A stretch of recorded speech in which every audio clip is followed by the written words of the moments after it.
good negotiation. So timing is very, very important. If the time you are at now isn't a good time, ask when would be a good time. I even do this with my children. I'll call them up and say, when would be a good time for you to get together with me? Then they can say, this would work for me.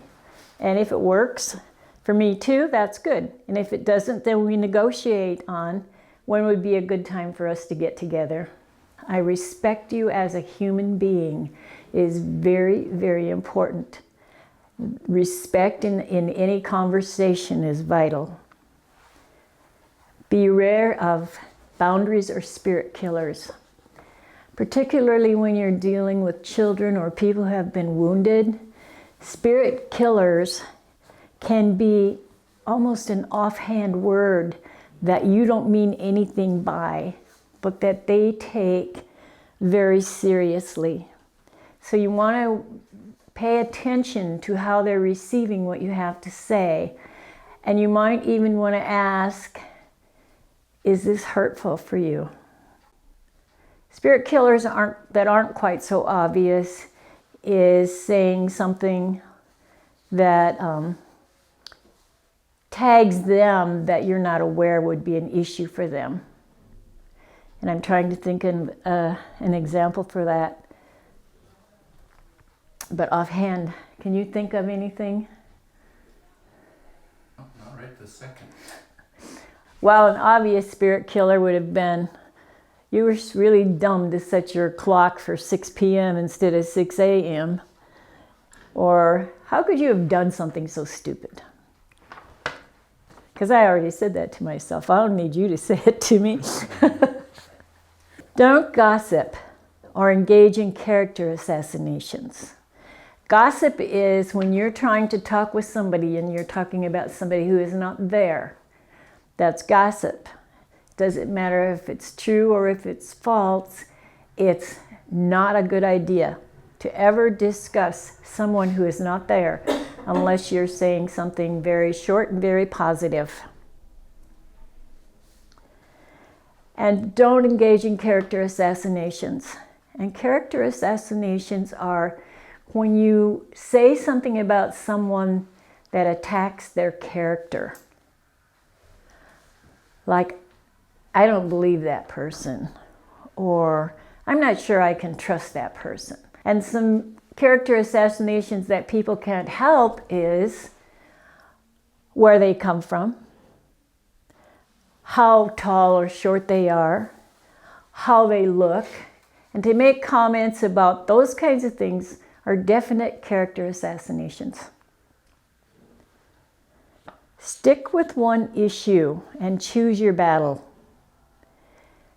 If there is something that is really important to you and you want to communicate it to someone, choose how important is this? On a scale of 1 to 10, how important is this to our living together or working together or being together? And if it's anything over a 7, it needs to be addressed. Don't let the person you're talking to sidetrack you by saying, well, you did this last week. Why are you jumping on me now? You did this. That's a sidetrack. That's getting you off, stopping your focus. So you want to go back to, I'm willing to talk to you about what I did last week, but right now I need to talk to you about this issue. And no matter how many times they try to sidetrack you and introduce another subject, the answer is, right now I need to discuss this issue. Because a lot of people, when you try to negotiate with them, they feel like it's a confrontation. And they're fearful that you're going to be putting them down or making them feel bad. And sometimes you are trying to hold them accountable. And that's where we're going to be talking a lot more today about how to hold someone accountable without shaming them or belittling them or putting them in a position where they have to defend themselves. Because human beings that we are, our first inclination is to defend ourselves when something happens. Develop the ability to use very short sentences, because anything over one sentence, you lose your listener. So if you have an issue and you want to discuss it, think beforehand, how can I put this in the shortest sentence possible? And then use short sentences and repeat them if you have to until you get the message across.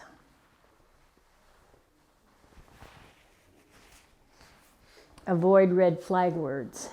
And red flag words are you, always, never, can't, should, and but.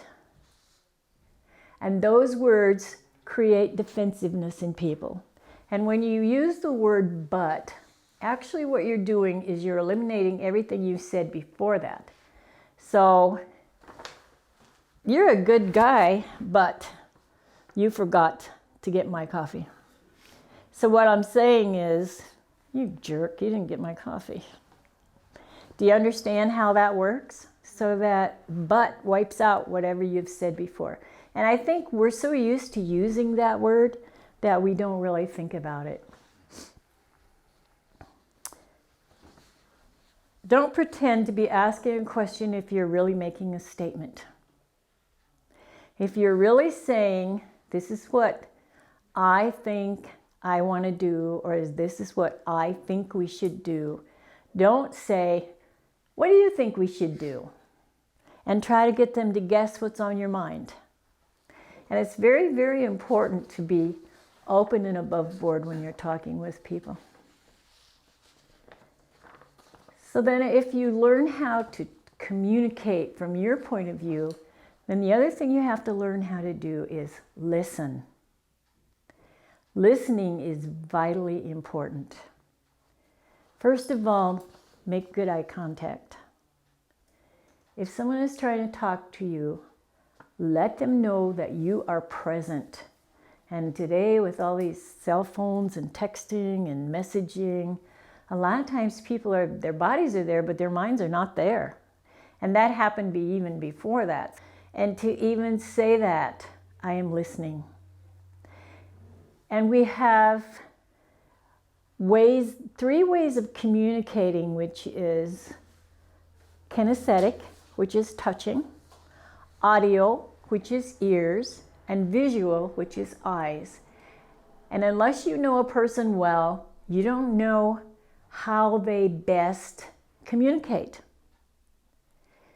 So it's important to understand that if somebody is looking down while they're talking, they could be visualizing in their mind what it is they're trying to say.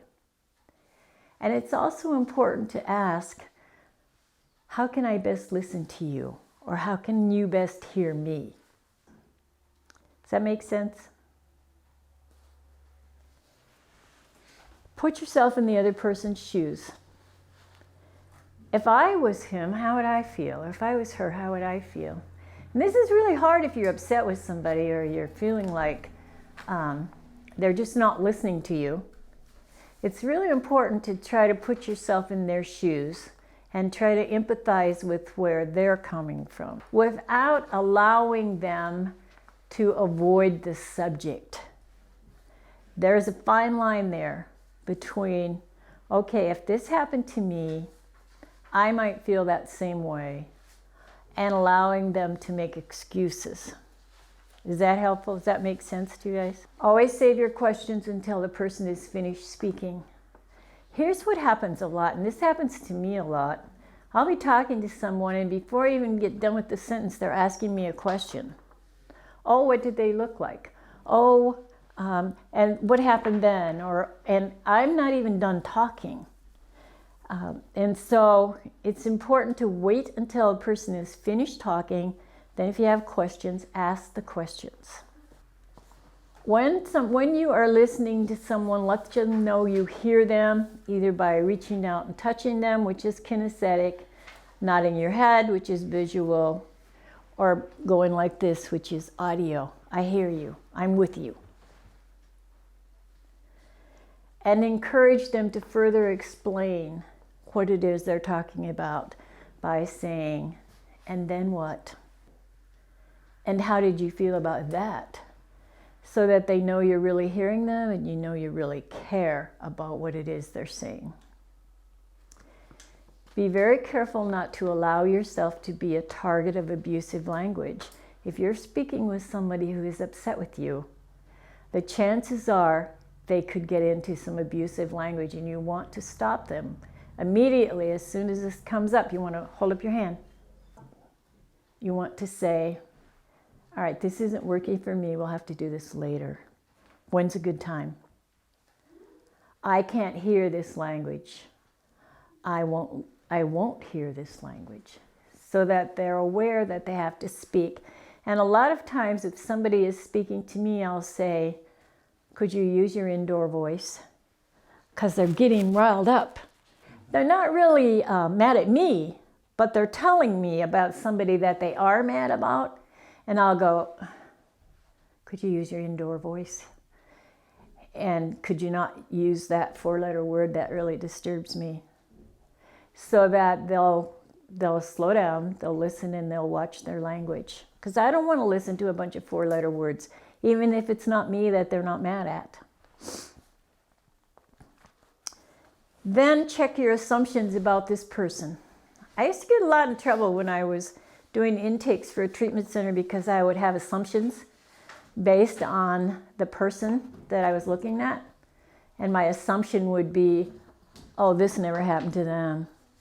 Or they would never do that. And time after time after time, I would find that I needed to not have assumptions concerning the person in front of me, that I needed to ask them direct questions about sexual abuse and sexual perpetration. Those kind of questions that are hard to ask people, I had to ask them directly because my assumptions, 9 times out of 10, were wrong. So be very careful of your assumptions when you're dealing with somebody and you're trying to negotiate with them. Once they're finished speaking and you've said, is there anything more? Then it's time for you to clarify your understanding. Okay, if I understand you correctly, this is what you said. And then you tell them what you heard. And you give them an opportunity to say, no, that's not what I meant. That's not what I meant. I meant this. Then this is what you mean. Am I right now? No, you're still not right. Okay, then let's see if, try again. I'll try harder to hear what you're saying. And then when you get it so that you're both on the same page, even if it's just a small point, it's obviously very important to them. When you're both on the same point, then you ask, do you want to know what I think? Do you want me to just listen? Or do you want advice? Or how can I help you with this? What can we do to make this better? Be very careful not to put yourself one above. It's really easy to get on your high horse and try to speak to them from a above position. That never works. Be very careful not to show any kind of contempt or ridicule or anger. And sometimes things people say to you do rile you up. It does make you angry. Be careful at this point not to show it, to just detach from it. Because if you're angry, there's a good chance you're taking it personally. Do not laugh at someone who is hurting. And sometimes we're so uncomfortable with the situation that we will kind of involuntarily laugh. And that's our way of dealing with painful feelings. We need to be very careful about that. And if it accidentally happens, it's important to own it. I'm sorry, I didn't mean to laugh. It's just, I'm kind of uncomfortable here. So that it comes across as being your issue, you're not laughing at them. And sometimes something is funny to us and it's not funny to them. And so it's really important that you say, I'm not laughing at you.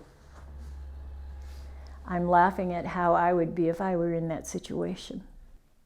Never change the subject. If the speaker goes on and on and on and says the same thing over and over, you can say, I think we've resolved this, but don't change the subject. And a lot of times as codependents, we're really good to change the subject, and we do it almost automatically. Okay, I'm tired of hearing about this. Let's talk about the weather. Or let's talk about politics, or let's talk about so-and-so, because this is really uncomfortable for me. So you got to be really careful of your own defenses, and it's really good if you know what your own defenses are. Okay, questions, thoughts? Pretty clear? Clear as mud, how they say. Do you want to say anything, Andy? We had a conversation, I guess. She was like, well, why don't you give the houses away at Thunder Valley? You're doing the people wrong because you're asking for money. Oh. And so we had this kind of back and forth, and it was uncomfortable for me because she's an elder. Mm-hmm. And I want to show respect and make just like a lot of the things that happened in that conversation and what you said. Uh-huh. So I had to think about these things consciously. Gee, why does that grandma make me feel like I want to avoid her? She's just on the other end of the room. Like, it's a big room, but we can see each other. Mm-hmm. And I was just kind of laughing at myself. Like in the old days, this would have really threw me back. And I'm like, I was kind of evaluating how the conversation went. Did I do it right? And I felt like I handled it appropriately.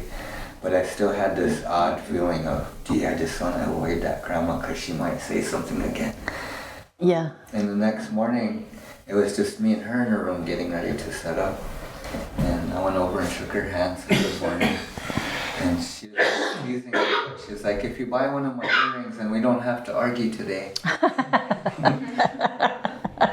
It was just good to know that she didn't take it personal either. Mm-hmm. That we had a little debate about what we do at Thunder Valley and our approach. Mm-hmm. I thought I handled that well. It was a little frustrating for me that I thought, well, she still doesn't get it, and that's okay. I had to realize that that's okay if people don't get what you're saying, as long as you're truthful and you're classy about the conversation. And so for me, I'm always telling my kids, just keep it classy. These conflicts come up, they can be emotional, but if you always try to keep it classy, keep that Lakota way of protocol, of respectful, we can agree to disagree kind of a situation. I'm getting better at that, articulating that with whoever it is. And so that's a learning process. So when I'm trying to teach my kids how to address these conflict resolutions that they have, it's very simple to say that. Just keep it classy. Get too fired up like that, just like what you referenced in those points. Sounds like you handled that really well. I tried, I still felt like just an awkwardness. Mm-hmm. But the next day, when she said that, it made me feel good. Oh, okay, she's not angry about what happened. Here's this young man kind of pushing back on her and her opinions. I didn't want to come off as disrespectful to her and like that. So I felt good that I handled the situation well, but it still made me realize about myself that these things do come up and they still make me feel awkward and uncomfortable. So then I was thinking, well, we are going to have a training on this. It's timely that this scenario happened. So I know that there's still work to be done, and each situation is unique in itself. There are times where we do have people screaming in our face about what we do out here. And just to be able to step back and keep our composure and learn how to help them navigate the conversation, so they can be heard. And a lot of times it's just like a volcano. That all needs to come out at first to get to the point that they need to get to. And so if we're able to not take things personally, if we're able to understand that there is this emotion at the beginning and that's okay, mm-hmm. that we can have more of a structured conversation after they get this out. Let them get it out. Yeah. What you see is not what you get. There was something behind her, something behind this statement, And it might have been an old wound. It might have been nobody ever, gave me a house. It might have been, I'd love to have one of those houses and I can't afford to buy one. There's always something behind the initial communication. And so it's real important to keep that in mind, that it's her issue, not yours. And sounds to me like you did a really beautiful job of that. Getting better at it. Yeah, it sounds great. But it is hard because we have, and a lot of people know just how to zero in on our own shame. A lot of us have a lot of shame that was given to us by society or by parents. And people can trigger that. And that's where our defensiveness comes from. I have to stand up for myself. I have to stand up for what I believe. And sometimes it's important to stand up for what you believe, but not always initially. Sometimes it's more important to hear what they have to say. And you did that really well. You did that well. It sounds great. It's odd when you have bystanders around. Yeah. That was different for me in that situation. There's other people looking at the vendor tables and they're all listening to this. Watching this exchange. So, in a way I kind of thought, well, that's cool too that it happened because I want people to hear what our strategy is and why we do things the way we do it. And so I think it was good, maybe for the bystanders in the room to see that this conversation is real. And these are things that people need to be talking about in public, So she gave you a real opportunity. Yeah. And it's not unusual to feel strange when someone confronts you. I mean, that's human nature. Somebody comes down on you for what you're doing, the first inclination is to feel strange because you believe so strongly in what you're doing. And having someone else not believe it is kind of hard to take. Say it didn't come out happy or that there was bad feelings there. Well, the next time I run into those people in a meeting or something, I always go up and shake their hand regardless of whatever happened last time. Good for you. That de-escalates what happened last time. Yep. So then in this moment we can be productive in this situation rather than thinking about sitting across the table from somebody and saying, oh, last time, Yeah. we were really good to each other. It's just about respect and acknowledging one another. She understood that I wasn't, and that we just had a Difference of opinion. situation. Cool. Great. It's easy to kind of communicate clearer and better when it's a professional setting. When it's personal, then I feel like my own personal rules adjust, and so it's just different in that way. I think I try to really maintain a level of professionalism because a lot of the places I worked prior to this one necessarily didn't. So I really try to communicate very clearly in a professional setting, be very succinct, that kind of thing. Really trying to be mindful of where people are at, but also keep it like, okay, it's about the work, But I think when it comes to personal, I don't know. I don't know if it just goes out the window or I'm much more emotional than, when, he talks about an example at work. I can give an example very recently where my communication just like went off the Richter scale, having to deal with a family member. So I had my niece was staying at my brother's house, and that's his daughter, but I helped raise her. And they had gone home, and he had called. Well, she called me crying, saying my dad's saying I stole this stuff. I don't know what he's talking about, and he's gonna press charges on me. So then the need to defend came in. So then I called my brother, and then it just escalated from there. And so. I'm like, yeah, I could have used this about 2 weeks ago.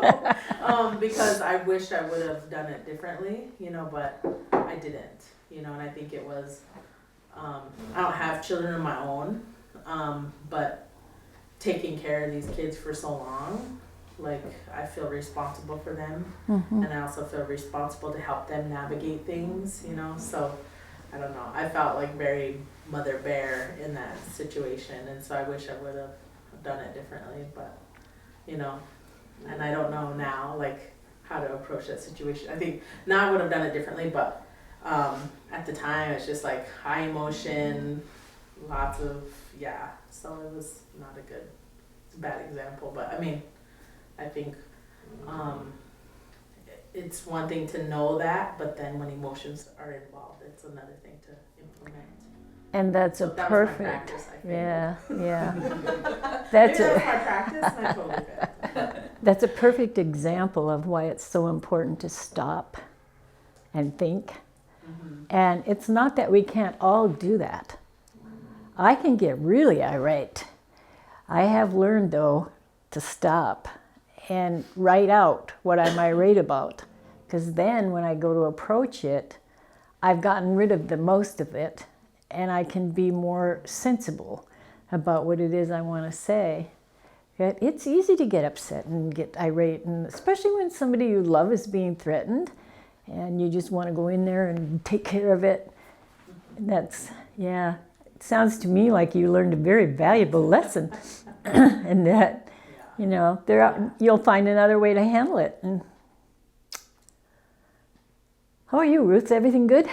I mean, professionally, I could handle things because I guess it's because I've gone through so much conflict in my profession, and then dealing with the population that I have dealt with.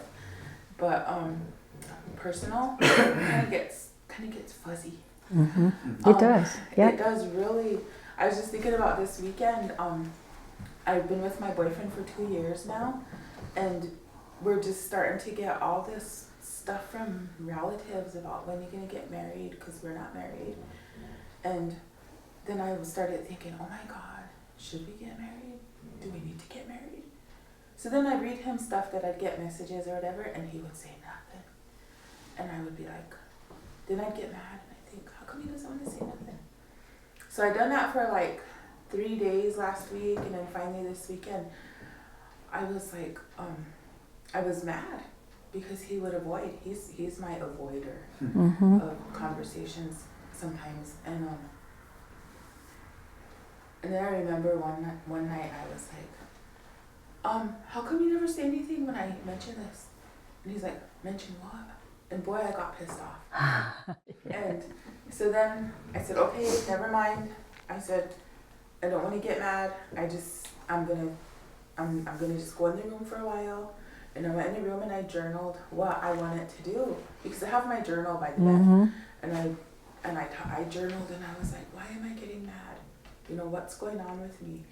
Why is this such a topic for me, or an issue for me? And so I told him, I went back in there and I told him, whenever you can talk to me about this, let me know. I'm available anytime tonight. And if not tonight, then let me know when you want to talk about this thing. Right on. And I was like, but I was still kind of mad. And Sure. I wanted confrontation. I wanted it because I wanted to know. Yeah. Because that's just me. Yeah. Well, that's human nature.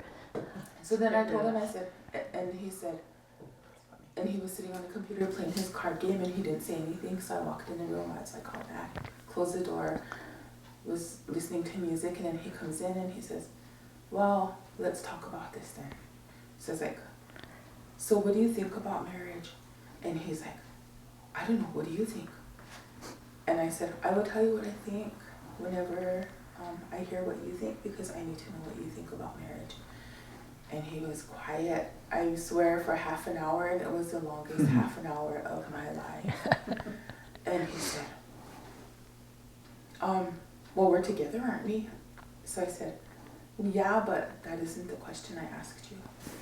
And he's like, oh, well, I'm kind of scared. So I said, okay. And he said, so I said, well, I'll tell you what I think about marriage.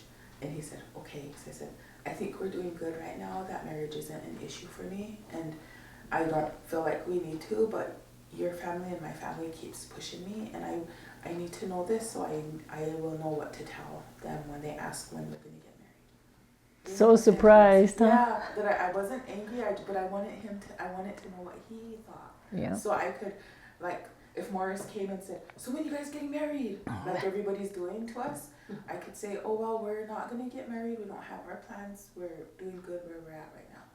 you know, and so, but I couldn't do that without knowing where he stood in that whole thing, where his opinions and stuff. But you know what, Evelyn, that was the hardest, Oh, I know. like 5 days. And so now we're okay. We're able to laugh whenever people say, oh, are you guys getting married? And we're like, whatever. You know, together, it's not me like not saying, and I think we're both comfortable because he was married before and I was married before. And I think we're comfortable where we're at right now. You know, we get along, we're dealing with things that come up and we're, being a couple. So that was so difficult. Yeah. But my journal is like, yeah. That's human nature to react like that, because for you it was a very personal thing. And a lot of times in work, there's going to be avoiders. And the more they avoid you, the more personal it becomes. And we forget to think, oh, that's their issue. That doesn't really have anything to do with me. That's their issue. We forget that as we're being avoided and people are refusing to address the issue. So good job. You did well, really well. That took 5 years off my life. Yes.